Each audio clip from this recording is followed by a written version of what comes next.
ये students, next है हमारे पास बच्चे functions of cell wall. Cell wall के क्या फंक्शंस होते हैं। हमने सेल मेम्ब्रेन तो कर ली थी, अब सेल मेम्ब्रेन के बाहर हमारे पास होती है सेल वॉल। क्या है first function, it provide definite shape to cell. ये सेल को एक डेफिनेट शेप देता है, fix shape. It provide strength to the cell, strength भी देता है, मतलब मजबूती भी देता है सेल को। सेल आपका जल्दी से ख़राब नहीं होता, टूटता नहीं है। It is permeable and allow substances of different size. ये परमिएबल होता है, परमिएबल मीन परमिशन देता है, अलाउ करता है। किसको, सेमी परमिएबल ही होता है बच्चे ये भी। सब्सटेंसेस ऑफ डिफरेंट साइज़, मतलब अलग अलग साइज़ के जो सब्सटेंसेस हैं उनको अंदर आने की परमिशन देता है, ये परमिएबल होता है। नेक्स्ट है बच्चा, it is made up of cellulose. ये किससे बनी होती है आपकी cell wall, very very important बच्चे, ये मार्क का क्वेश्चन होता है 1 मार्क का। Cell wall is always made up of cellulose. ठीक है, ये चीज़ आपने ध्यान से करनी है। तो ये चारों पॉइंट्स किस चीज़ के आगे हैं, सेल वॉल के। नेक्स्ट बच्चे हमारे पास जो आ जाता है, हाँ जी बेटा, नेक्स्ट हमारे पास जो आ जाता है वो है साइटोप्लाज्म। जैसे मैंने बोला था ना कि मैंगो का अंदर वाला हिस्सा जो हम खाते हैं, जो पल्प होती है, ऐसे ही सेल का जो मिड वाला, ये वाला पोर्शन है मिड वाला, ठीक है, इसको हम क्या बोलते थे, साइटोप्लाज्म। क्या है cytoplasm, the liquid part of the cell in which out other organelles float are is called cell cytoplasm. मतलब जो सेल का लिक्विड पार्ट होता है जिसमें जो सेल ऑर्गेनेलीज हैं वो फ्लोट करती हैं, मीन्स सारी की सारी जो सेल ऑर्गेनेलीज हैं, अगर आप ध्यान से देखें तो ये देखो डॉट से डले हुए हैं ना, ये सेल ऑर्गेनेलीज हैं। तो सारी की सारी जो सेल ऑर्गेनेलीज होती हैं वो साइटोप्लाज्म में होती हैं। फिर बताया है सिस्टोल। सिस्टोल क्या है, the aqueous component of cytoplasm. Cytoplasm का जो एक्वस कंपोनेंट्स है, मतलब जो पानी वाला हिस्सा होता है साइटोप्लाज्म का, उसको हम बोलते हैं बच्चे सिस्टोल, साइटोसोल। ठीक है, फिर नेक्स्ट हमारे पास वर्ड आता है कि सेल ऑर्गेनेलीज। अभी मैंने बताया ना कि साइटोप्लाज्म के अंदर ही सेल ऑर्गेनेलीज होती हैं, तो सेल ऑर्गेनेलीज क्या होती हैं, these are the internal organs of the cell. ये सेल के ही अंदरले इंटरनल ऑर्गेन्स होते हैं, responsible for carrying out different या specific job to keep the cell alive. मतलब कि सेल के इंटरनल ऑर्गेन्स ही होते हैं जो रिस्पॉन्सिबल होते हैं, जिस किसके लिए रिस्पॉन्सिबल, क्या करते हैं, carrying out specific job of cell. Cell जो डिफरेंट काम करता है, जैसे हम लोग खाते हैं, है ना, डाइजेस्ट करते हैं, मूव करते हैं, जो हमारे भी बॉडी के फंक्शन होते हैं, वैसे ही सेल के जो सारे फंक्शंस हैं, वो सारे फंक्शंस जो सेल को जिंदा रहने के लिए ज़रूरी है, वो सारे काम जो करती हैं वो कोई क्या करती हैं, सेल ऑर्गेनेलीज। ठीक है, इंटरनल ऑर्गन्स हैं जो स्पेसिफिक जॉब करती हैं, काम करती हैं, जैसे डाइजेशन वगैरह सारी सेल की, जिसके कारण जो है सेल जिंदा रहता है। ठीक है, ठीक है बच्चे, अब उसके बाद हम इसकी देखते हैं नेक्स्ट।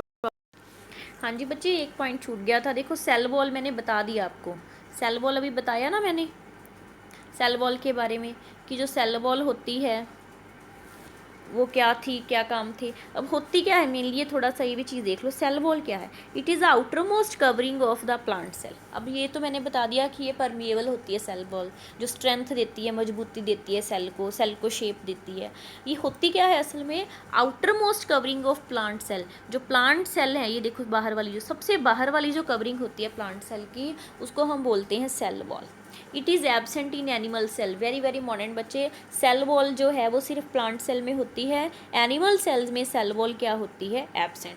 ठीक है, ये पहले भी आ चुका। इट इज़ रिजिड, स्ट्रॉन्ग, ठोस होती है, स्ट्रॉन्ग होती है, पोरस, छोटे छोटे इसमें पोर्स होते हैं, नॉन लिविंग स्ट्रक्चर। हाँ जी, ये भी चीज़ ध्यान में देने वाली है कि जो सेल वॉल होती है वो कौन सी सेल से मिलकर बनती है, नॉन लिविंग।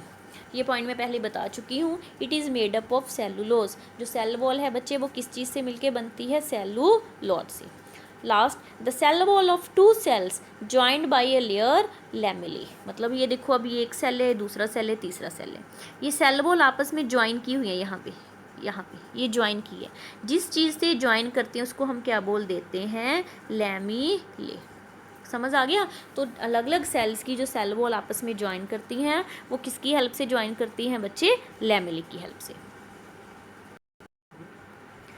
हाँ जी बेटा, अब उसके बाद थर्ड जो हमारा कंपोनेंट आता है वो क्या है, न्यूक्लियस। मेन तीन चीज़ें बताई थी मैंने आपको। सबसे बाहर वाली क्या थी, सेल मेम्ब्रेन। सबसे अंदर वाला, अच्छा, सेल मेम्ब्रेन के बाद क्या आती है हमारे पास, साइटोप्लाज्म। और बिल्कुल सेंटर वाला जो पार्ट होता है उसको क्या बोलते हैं, न्यूक्लियस। जैसे मैंने मैंगो की एग्जाम्पल ली थी कि मैंगो की जो गुठली होती है वो क्या, वैसे ही सेल में क्या होता है, न्यूक्लियस।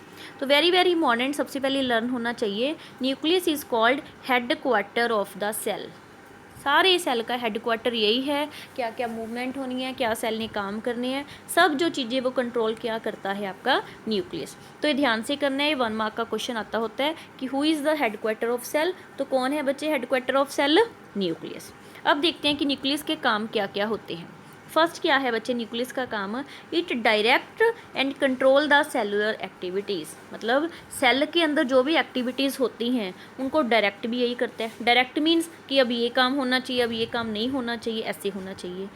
डायरेक्ट भी, डायरेक्शन भी यही देता है काम करने के लिए, और उनको कंट्रोल भी न्यूक्लियस ही करता है कि करना है, नहीं करना है, कैसे करना है। क्लियर। सेकंड पॉइंट, इन यूक्रियोटिक सेल, ये आगे करेंगे बच्चे, 2 टाइप्स ऑफ सेल्स होते हैं, प्रोकैरियोटिक एंड यूक्रियोटिक। तो in eukaryotic cell a well definite nucleus is present, while in prokaryotic cell a well definite nucleus is absent. कि जो यूक्रियोटिक सेल होते हैं उनमें जो न्यूक्लियस होता है वो क्या होता है, वेल डेफिनाइट।